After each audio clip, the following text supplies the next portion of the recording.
Got a lot of risk here from both men. What's he going for? Is he going up into the floor, another ladder, taking one more rung, or we stand on the second floor? Looking for the super. And it worked. Brings him in. It worked. He still got him locked in. Rolls over for the cover. 1, 2, no! Oh, look at Right this. into the armbar. Armbar. Armbar. Moxley's got the Kimura hooked. And look, I don't care how big your back muscles are. If he could just bring that up a little bit further and have him touch the back of his shoulder blade there, that could be the end. Oh, but he's got him. Look at that, a single arm from Cage. Wow. Power. Powerbomb into the top turnbuckle. Cage able to escape out of that submission Cage has hold. got to dance with who brung him, and that is his strength and his power. Stay on your feet and use your power. I've seen might this. be the champion. I've seen this move before. Watch this. Right into a superplex from the ground, all the way over the top rope into the ring. What power right there from Brian Cage. Cage is a machine. And the human suplex machine stands on the ground and cheers him on.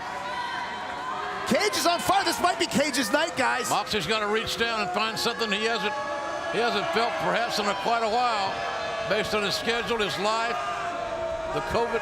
He's got Moxley. He's looking for Drill Claw, but no. Moxley escapes out the back door, rolls him through, and now steps He's going over. again. Look at this. He pulls him over. Cross arm breaker, center of the ring. And Cage can't lock his hands. If he can lock his, look, he locked his hands.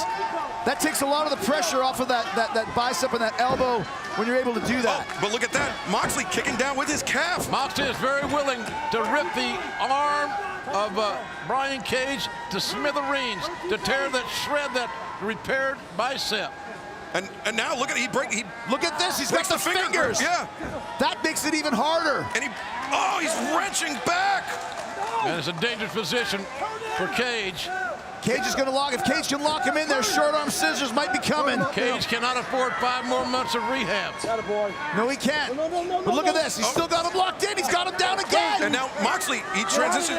He's attacking the shoulder of Cage as well as the bicep here. It's all connected, Excalibur. It's that left arm of Brian Cage that's surgically repaired.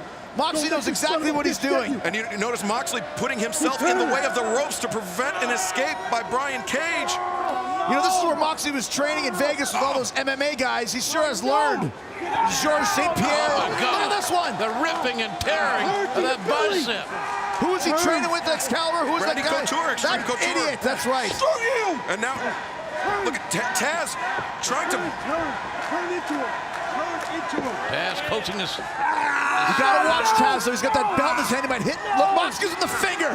That's what he thinks of you, Taz. You're number 1. Taz has made a huge investment in Brian Cage. It could go all up in smoke right here. Mox is feeling it. Tongue is out. Look at this. What? Taz throwing the towel. Taz threw in the towel. Taz threw in the towel.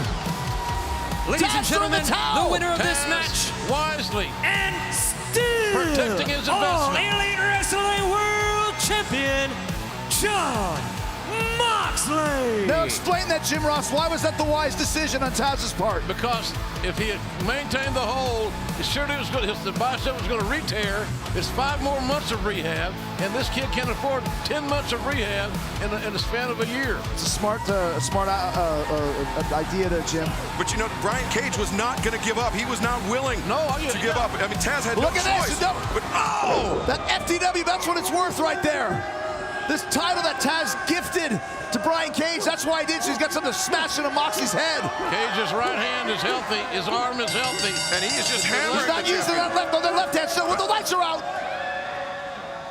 Wait a minute. It's pitch black here in Daly's Who's here? Is there a power outage? Darby Allin! Darby Allin!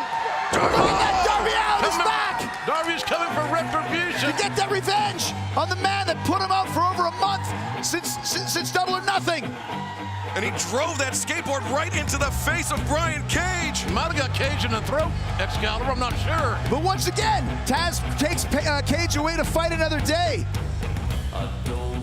I can't believe Darby Allin is back. This is huge. We've seen the very uneasy alliance between Jon Moxley and Darby Allin in the past. Let's get a shot of that skateboard we can. It's got studs all over it. Look at this. It's a right there. Look at that. Man, that was well placed. Great aim. Darby Allin not intimidated Right for by the throat. this machine, Brian Cage. And it was Brian Cage that put Darby Allin on the shelf for over a month after that casino ladder match at Double or Nothing. And I don't like Darby Allin. He's one of our biggest stars, one of our biggest young stars in AEW. It's great to have him back, but with a vengeance. He's after Brian Cage, and Mox wrestled a perfect match. He had the victory wrapped up if Taz hadn't thrown that towel into the ring, Jim. I still think it was a smart decision, and really the only... Taz trying to restrain Brian Cage at the top of the ramp. Of course he's coming back. Look out, Mox! I wonder what kind of words Brian Cage has for Taz after throwing in the towel.